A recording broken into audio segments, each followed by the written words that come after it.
Real Madrid and the legendary 4-3-3.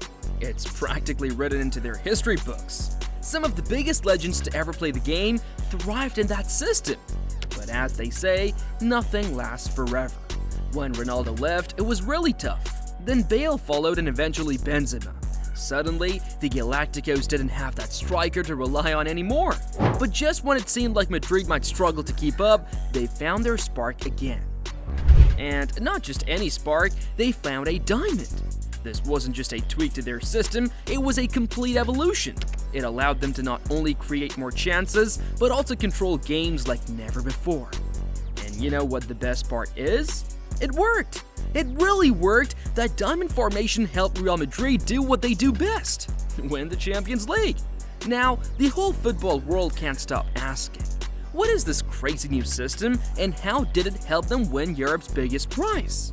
When Ancelotti rolled out that 4-4-2 or 4-3-1-2 diamond formation in Madrid's first La Liga games last season, it caught everyone by surprise. And so it makes sense, I think, to play with a front two rather than a front three, and that gives you an extra body in midfield, which is Jude Bellingham, the big money arrival of the summer so far for Real Madrid. I think this is the kind of starting 11 that we might see from them with a midfield diamond. It was bold, it was different, and it was all about maximizing the team's incredible midfield talent.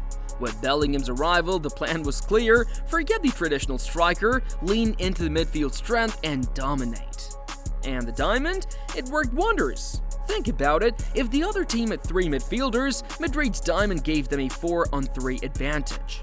That extra man was always there, ready to receive the ball when the opposition pressed. But it wasn't just about numbers, it was how they used them. Every time a Madrid player had the ball, defenders were drawn toward him like magnets. This created space everywhere, passing lanes would pop open and teammates would be free. Ancelotti didn't hold anyone back either, he gave his players the freedom to roam and create. The two strikers didn't just stay central, they drifted wide, almost like wingers, pulling defenders out of position and causing chaos. And the diamond itself, it wasn't just about the midfield, it created triangles all over the pitch.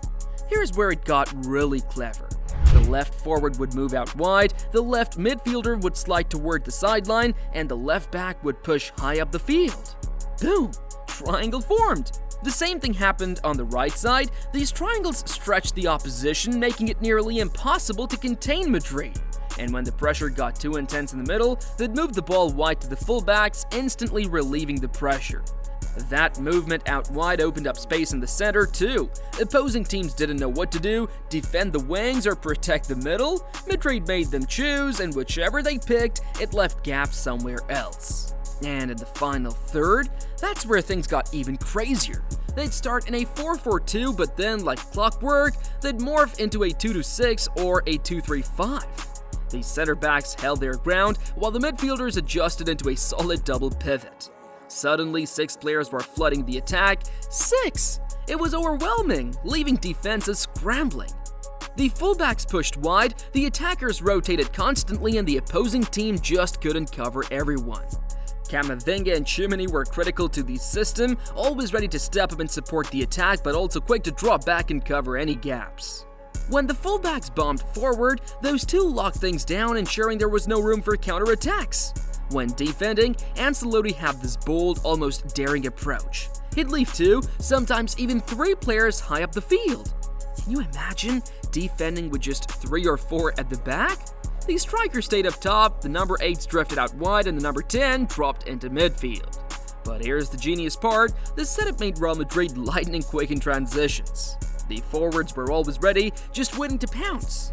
The moment they won the ball back, boom, they were off, turning defense into attack in the blink of an eye. And when it came to pressing, they stuck to that 4-3-1-2 shape. Rodrigo and Vinicius? They were relentless, hounding the center backs like they had something to prove. The midfielders locked onto the fullbacks, and Jude Bellingham, he dropped deep, cutting off the opposition's midfield options. It was a nightmare for the other team. They were forced into playing long balls, and guess what? They almost always lost them. It completely disrupted their rhythm, made it nearly impossible for them to build up, and left them struggling to create any real chances. But let's be honest, when it comes to handling transitions, Real Madrid is one of the best in the business. Over the years, they've been doing it consistently, but as for last season, let's give credit where it's due. Carlo Ancelotti was the mastermind behind it all. This man didn't just rely on one blueprint, he transformed Real Madrid into a tactical chameleon, switching strategies on the fly and proving they can win no matter the circumstances. To find new solutions, whether it's playing Valverde as a right winger or Camavinga as a left back, Tchouaméni at center back. There's been so many solutions. Take their Champions League battle against Manchester City. The first leg? Absolute chaos. A 3-3 thriller that had everyone on the edge of their seats. But Ancelotti knew a repeat of that wouldn't cut it in the second leg, so he changed things up. Madrid started in a 4-2-3-1 formation, with Vinicius Jr. playing more centrally, using his speed to break through City's defense. Jude Bellingham, initially in the number 10 role, kept dropping deep to help defend, while Kroos and Camavinga were busy covering for the fullbacks, Mendy and Carvajal, whenever they surged forward. And let's talk about how smart they were. Real Madrid played with purpose, using long passes to find gaps behind City's aggressive press. Bellingham's forward runs and Valverde's positioning on the right caused constant problems. They balled City forward with quick, short passes, then hit them with pinpoint long balls. And that's how they grabbed their goal. But once they got ahead, they went into defensive overdrive. At one point, it felt like they had 6 defenders on the pitch. Kroos dropped back, Valverde covered Carvajal's side, and Vinicius and Rodrigo stayed ready to counter. City dominated the second half, especially down the left, with Bernardo Silva creating chance after chance. Still, Madrid held their ground, and when it came down to a nail-biting penalty shootout, Madrid did what they do best: win. But before we continue, if you're loving the video so far, make sure to subscribe to Total Footy so you never miss out on awesome content like this. Then came Bayern, and Madrid switched gears again in the second leg after the 2-2 draw in the first leg. On the attack, they looked like a 3-5-2 with Kroos dropping deep and the fullbacks flying forward. Vinicius was the main threat, while Rodrigo kept darting around, creating chaos. But when defending, a tight 4-4-2 setup shut Bayern down. Bellingham and Valverde worked overtime to block the wings, making sure Bayern's fullbacks couldn't join the attack. The defense was so compact that Musiala barely saw the ball, and let's not forget Rudiger. He was a rock at the back, stepping up at just the right moments to snuff out danger. But the second half was all about Vinicius. Madrid shifted their focus to the left, and Vinicius went to work. He was untouchable, dribbling past defenders, creating chances, and even outplaying Kimmich a few times. Bayern tried to adjust, adding a 5th defender and bringing on Kim Min-jae, but it didn't matter. Ancelotti threw in Joselu for extra firepower, and Luka Modric, as always, pulled the strings brilliantly. Another magical comeback booked Madrid's spot in the final. The final against Borussia Dortmund. A tactical chess match. Dortmund's 4-3-3 gave them a midfield advantage, but Ancelotti had a trick up his sleeve. He told his players to ignore one of Dortmund's defenders and focus on overwhelming the midfield. Madrid defended in a narrow 4-4-2, forcing Dortmund to play out wide. When they couldn't do much damage, Vinicius and Rodrigo stayed high, always ready to spring a counterattack.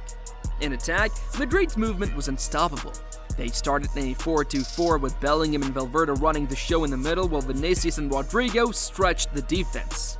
Carvajal pushed up the wing, Mendy tucked inside, and Kroos dropped deep to control the tempo. Vinicius absolutely torched Ryerson on the left, delivering cross after cross into the box, and even when Dortmund adjusted, Real Madrid kept switching things up, keeping their opponents guessing. By the final whistle, Madrid's brilliance had shown through yet again. Another Champions League season, another epic journey, and the ultimate prize: their 15th title. Classic Real Madrid. But let's talk about how Ancelotti worked his magic with this squad last season. One thing about Carlo, he's a master at playing to his team's strengths. Early on, he realized that keeping Camavinga at left back wasn't going to cut it long term, so what did he do? He shifted Camavinga back to his natural spot in midfield, and the difference was night and day. Now, here's where it gets exciting. Real Madrid's midfield was stacked. You had a mix of experience and youth: Kroos, Modric, and Valverde alongside Camavinga and Tchouaméni. It was like a dream team of midfielders, and Ancelotti knew exactly how to rotate them to keep things fresh. That flexibility made Real Madrid a nightmare for opponents. They were solid defensively and so smooth in transition. And let's talk about Kroos. He's the kind of player who doesn't always grab headlines, but wow, he was the glue that held it all together. Remember the Champions League final? Kroos was unreal. Aside from that goal, he would drop deep to help the defenders, then launch these pinpoint passes to get the attack rolling. He wasn't just making safe passes either, he was progressing the ball, finding those killer lanes that set up chances. The stats? Oh, they backed it up big time.